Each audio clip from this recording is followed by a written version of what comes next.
तो ताली नारा। हम भी जब से देख रहे हैं जयराम महतो जिंदाबाद। हमको बकवास लगता है सब।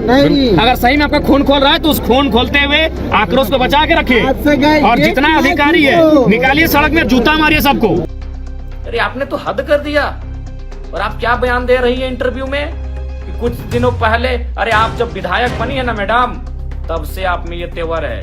जब हम विधायक नहीं बने थे ना, उससे पहले से हम विस्थापितों की आवाज बनते आए हैं और विस्थापितों के धरने में, आंदोलन में सहभागिता देते आए हैं। मैं कानूनी कार्रवाई के लिए तो एसपी महोदय को लिखूंगा ही, उनके समर्थकों पर, लेकिन श्वेता मैडम को भी लिखूंगा कि श्वेता मैडम, अगर ढूलू महतो कल पहुंच जाए माननीय सांसद, तो क्या आपके समर्थक उनका बोर्ड उखाड़ेंगे?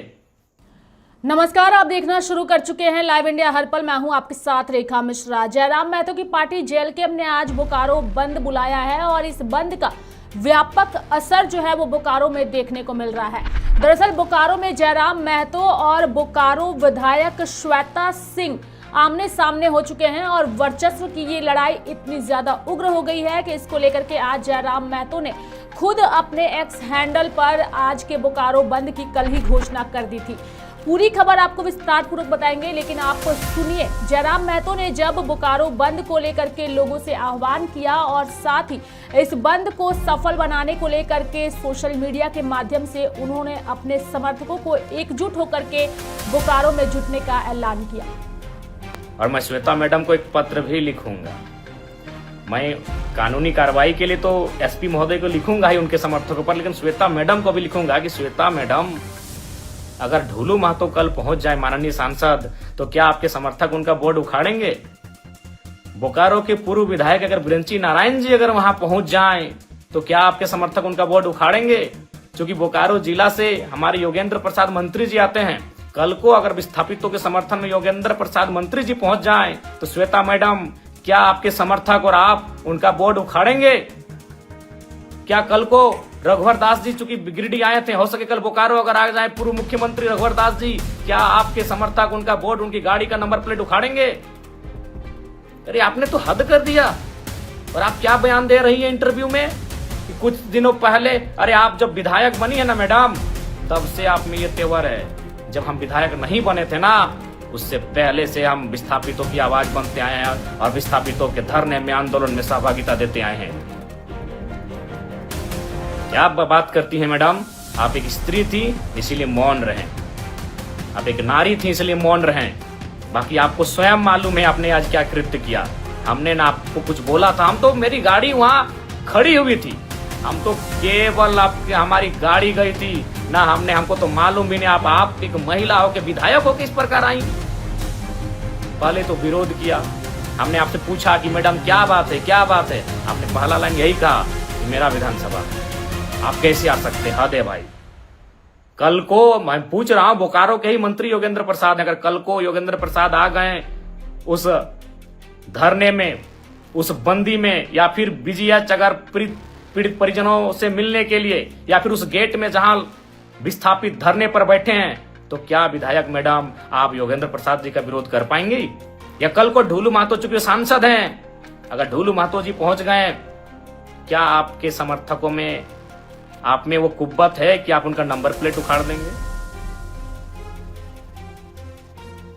बड़ा दुर्भाग्य लगा मैडम, बड़ा दुर्भाग्य। आप क्या बयान दे रही हैं कि कोई माहौल खराब करे?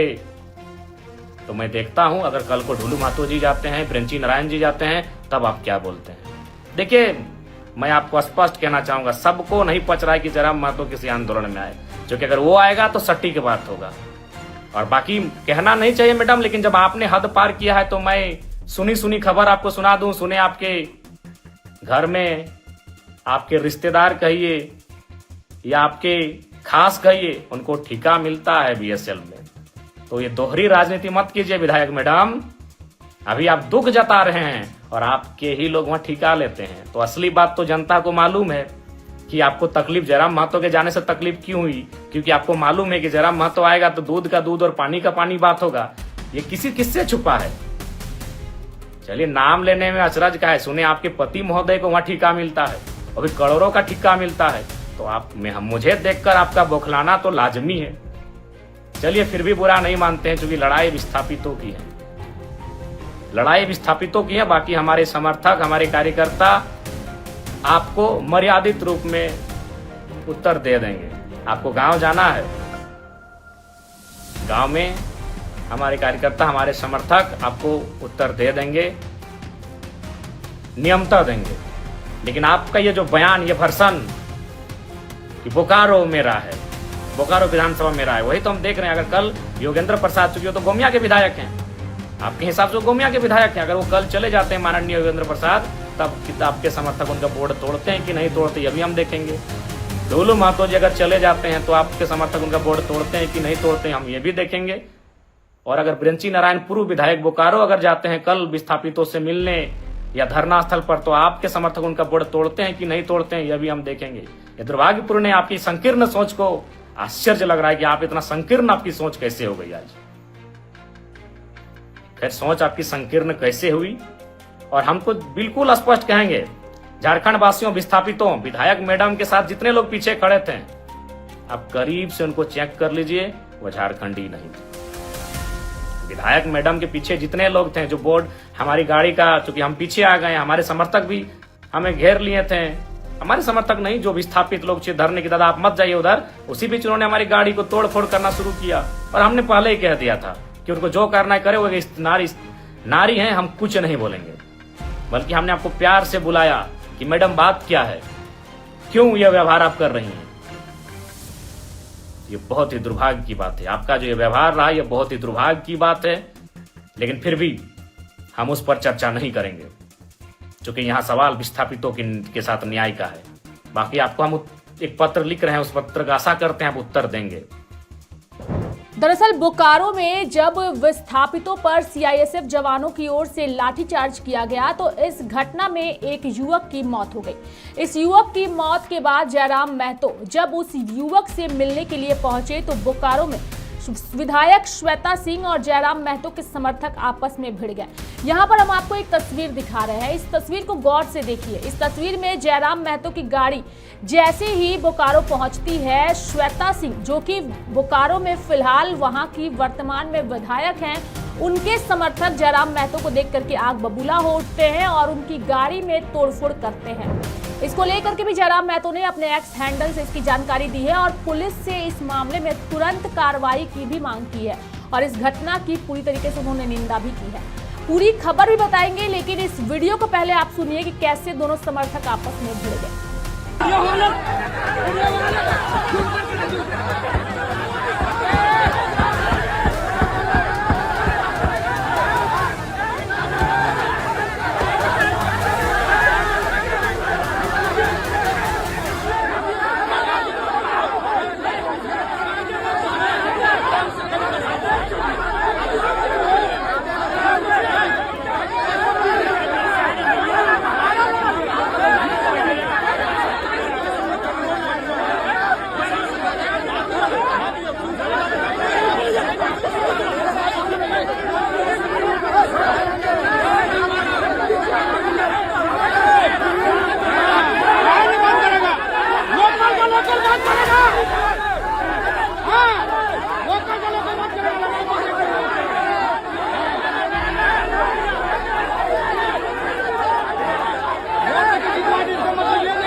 क्या कह रहे हैं हमारे बच्चे वो सुन लें, और नहीं तो ये मेरा अंतिम लास्ट रोड। हम यहाँ पे अभी इतने लोग के साथ आए हैं, जब हम सब के साथ आएंगे तो फिर किसी से फिर रुकने का मुश्किल है, फिर रुक नहीं पाइएगा फिर।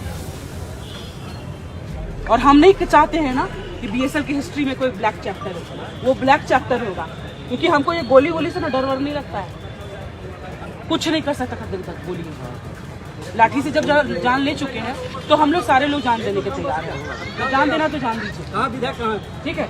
कौन है इतना, क्या है बताइए, आराम से जान चल गया ना, जान गया ना हम लोग का। सुनिए बात करा देना, खाली आज हम लोग का दोस्त किया, हम ले रहे हैं, हम अंदर नहीं, ये फिर गलत है। जब हम आ सकते हैं इन लोगों के साथ तो उनको आने में कोई आपत्ति नहीं। इतना प्रशासन है, मेरे तरफ एक आदमी नहीं है। मेरी तरफ बताइए, एक प्रशासन है मेरी तरफ, मेरा खाली एक सिक्योरिटी गार्ड है खाली। आपकी तरफ तो सारा प्रशासन आपके हमसुल आदमी वही है आपके प्रेमिसेस। सीआईएसएफ को आगे करके हमारे लोगों को जान को मार देना, और इस तरह से करना वो तो सही नहीं है। यही तकलीफ अंदर अभी तो बोलते हुए भी हमको तकलीफ हो रहा है कि मतलब इतना बुरा दिन आ गया है। आप हमारे अच्छाई का, आप हमारे मतलब अच्छाई को आप हमारी कमजोरी समझ रहे हैं। यही दुर्भाग्य अभी हम यही इन लोगों को बता करके भेजे हैं कि आप हमारी अच्छाई को कमजोरी मत समझिए। हम अभी आपको 10 मिनट का समय इन लोगों को दिए हैं। अगर 10 मिनट में ये लोग आकर के ढंग से बात कर लेते हैं हमारे बच्चों से तो ठीक है, नहीं तो इस जिस तरीके से सबको देख रहे हैं, ये जो हम अब लौट करके जो आएंगे तो फिर दिक्कत है। फिर इसके इतिहास में ना बहुत काला चेहरा होगा। हम नहीं चाहते हैं ना कि बीएसएल के इतिहास में ना कोई ब्लैक चैप्टर हो, लेकिन अगर आज ये लोग नहीं समझा, बात नहीं किया ना, तो ब्लैक चैप्टर तो हम लोग करवा देंगे। ये गलत हुआ है। लाठी नहीं चार्ज होना चाहिए था, मेरा बस यहीं से परेशानी है। लाठी क्यों चार्ज किए, बच्चे क्यों घायल हुए, छोटे छोटे यंग बच्चे हैं वो। रहेगी जिला प्रशासन कीजिए, बहुत हुआ ताली नारा। हम भी जब से देख रहे हैं जयराम महतो जिंदाबाद। हमको बकवास लगता है सब। अगर सही में आपका खून खोल रहा है तो उस खून खोलते हुए आक्रोश को बचा के रखिए, और जितना अधिकारी है निकालिए सड़क में, जूता मारिए सबको। आप यही लगाइए, नारा मत लगाइए, मेरा भी नारा मत लगाइए। अगर सच में आपको गुस्सा है, सच में आकर आज आपको आक्रोश लग रहा है, तो आपकी जुबान से नारा नहीं लगना चाहिए, आपकी आंखों लाल लाल होनी चाहिए। और जितने अधिकारी हैं बीएसएल के, रोड में निकालिए और चप्पल मारिए उनको। वो आज उन्होंने मजाक बना के रख दिया है। यही बीएसएल प्रबंधन कहती थी कि जब तक चिमनी का धुआं रहेगा तब तक रेत के हाथ में नौकरी रहेगी। उनकी नीति को चप्पल मारिए, उनकी नीति को सड़क में लाके। दादा सीआईएसएफ के द्वारा मारा गया है कि जिला प्रशासन के? देखिए वो हमें जानकारी, हम तो अभी आए हैं, हम रांची से फौरन आए हैं। ये लोग कह रहे हैं सीआईएसएफ के माध्यम से मारा गया है। उपायुक्त से बात हुई हो पाई? जिला पुलिस मारे, आप किसी को ऐसा नहीं मार सकते हैं। ऊपर सीधा कार्रवाई हो, उन्हें बर्खास्त करें उन तमाम। जयराम जी, उपायुक्त से बात हो पाई है इस संबंध में? आज की घटना पर उपायुक्त से, बोकारो उपायुक्त से बात हो पाई है? जस्ट आ रहे हैं रांची में। आज हमारी पुस्तकालय समिति, उपभोक्ता समिति की बैठक थी। हम रांची से वहाँ सुने और सीधे वहाँ से यहीं आ रहे हैं। दादा हमें क्या मांग रही है? ये लोग आंदोलन जो कर रहे थे, वो लोग जिला प्रशासन को लिखित सूचना भी दिए हुए थे। तो जिला प्रशासन का वहाँ ना रहना, मौजूदगी ना रहना और सीआईएसएफ के द्वारा मार करके मरा देना, इसमें आप क्या कहना चाहेंगे? बिल्कुल, इसमें सबकी लिपाप होती है। विस्थापन की जान आज सस्ती हो गई है। यहाँ लोग लाखों लाखों एकड़ जमीन को माफियाओं ने, भू माफियाओं ने कब्जा करके बेच दिया। इनका हैसियत नहीं हुआ, तब ना इनका डंडा चला, ना इनका शासन का जोर दिखा, ना प्रशासन का जोर दिखा। लेकिन आज अप्रेंटिस के हुए छात्र, जबकि प्रबंधन का वादा था कि अप्रेंटिस करने के बाद उनको यहाँ लगाया जाएगा, उनको यहाँ नियोजन दिया जाएगा, नौकरी में रखा जाएगा। तो ये गांधी का देश है, गांधी के देश में वो धरना के माध्यम से अपनी मांग को मांग रहे थे। इसलिए मैं आज लोकतंत्र के चौथे स्तंभ के माध्यम से, तमाम मीडिया बंधुओं के माध्यम से ये मांग करता हूँ कि जिन्होंने लाठीचार्ज किया है उनको सबसे पहले सस्पेंड किया जाए, और जो भी अप्रेंटिस भाई, छात्र, अभ्यर्थी धरने पर बैठे हैं उनको विधिवत रूप से बहाल किया जाए। बता दें कि विस्थापितों की ओर से आंदोलन किया जा रहा था, और इस आंदोलन में पुलिस यानी कि सीआईएसएफ के जवानों ने लाठीचार्ज किया। लाठीचार्ज इतना जबरदस्त था कि एक युवक जिनका नाम प्रेम कुमार महतो था, उनकी मौके पर ही मौत हो गई। जिसके बाद जयराम महतो अस्पताल भी पहुंचे, परिजनों से मुलाकात की, और साथ ही कल हुई उस घटना को लेकर के आज बोकारो बंद का उन्होंने ऐलान किया, और बंद का व्यापक असर बोकारो में नजर भी आ रहा है। पुलिस प्रशासन भी मुस्तैदी के साथ लगी हुई है, लेकिन जिस तरीके से उन्होंने वर्तमान की जो विधायक हैं वहां पर उन्होंने भी पुरजोर विरोध किया है, और उन्होंने कहा है कि मेरे साथ जो व्यवहार उनके समर्थकों की ओर से किया गया है वह निंदनीय है। उन्हें खुश होना चाहिए था कि मैं उस जगह पर मौजूद हूं और हम दोनों मिलकर के इसका एक उचित समाधान निकालेंगे। लेकिन बोकारो विधायक श्वेता सिंह को मेरा वहां पहुंचना रास नहीं आया, और यही वजह रही कि उनकी गाड़ी को रोका गया, उनकी गाड़ी में तोड़फोड़ की गई, नंबर प्लेट को भी जो है वो क्षतिग्रस्त करने की कोशिश की गई। ऐसा जयराम महतो का आरोप है, और वीडियो में भी स्पष्ट तौर पर यह दिखाई भी दे रहा है। यानी कि वर्चस्व की ये लड़ाई दो विधायकों के बीच बोकारो में साफ तौर पर नजर आ रही है। अब ये मामला कितना तुल पकड़ता है ये तो आने वाला वक्त तय करेगा, लेकिन इस वीडियो और इस आंदोलन की खबर सामने आने के बाद एक बात झारखंड की राजनीति में स्पष्ट हो गई है कि झारखंड के जो विधायक हैं वो नहीं चाहते कि उनके क्षेत्र के किसी भी मामले में जयराम महतो की कोई एंट्री हो या फिर उस मामले में वो कोई भी हस्तक्षेप करे। लेकिन जयराम महतो सिर्फ डुमरी की जनता के विकास के लिए विधायक नहीं बने हैं, ऐसा उनका कहना है। उनका यही कहना है कि वो समस्त झारखंड की जनता के विकास के लिए बने हैं। वो आने वाले समय के सीएम के तौर पर खुद को देखते हैं और एक सीएम एक क्षेत्र तक सीमित नहीं होता बल्कि पूरे राज्य में घूमता है और पूरे राज्य का दौरा करता है, ऐसा उनके समर्थकों का भी कहना है। देखने वाली बात होगी कि ये वर्चस्व की लड़ाई आने वाले दिनों में झारखंड में कितना उग्र होता है। फिलहाल जयराम महतो एक बार फिर से सोशल मीडिया पर ट्रेंड कर रहे हैं इस घटना के सामने आने के बाद। मेरे साथ फिलहाल अभी के लिए इस खबर में इतना ही। अगर वीडियो पसंद आया तो चैनल को जरूर सब्सक्राइब करिएगा और कमेंट बॉक्स में कमेंट करके अपनी राय भी जरूर दीजिएगा। नमस्कार।